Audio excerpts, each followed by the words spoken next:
You know, I've said it before and I'll say it again. You should never coast. Oh, wait a minute. Actually, there are times.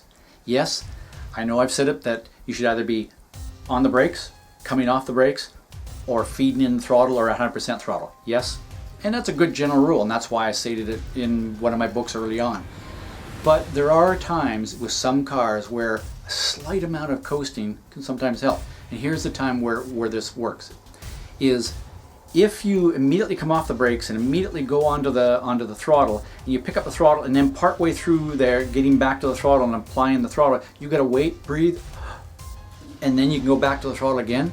You would have been better off just to wait a fraction of a second and then commit all the way to the throttle.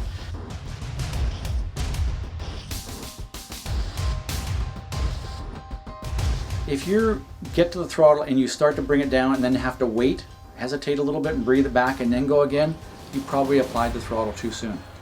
Not always, but something to try is to wait until you can go all the way to the throttle. Now sometimes, depending on the car and the track and the corner, it's a slow squeeze on the throttle. Sometimes it's a boom, pretty quick squeeze of the throttle. But it should be all the way, one motion, totally committed. If you've got to do that little hesitate through there, maybe you would have been better off to wait just a fraction of a second and coast just for a fraction of a second prior to getting all the way and starting to squeeze on so that you can get all the way onto it. So that's the only time that you're going to coast, is if it takes that fraction of a second to wait and then you can go all the way to the throttle.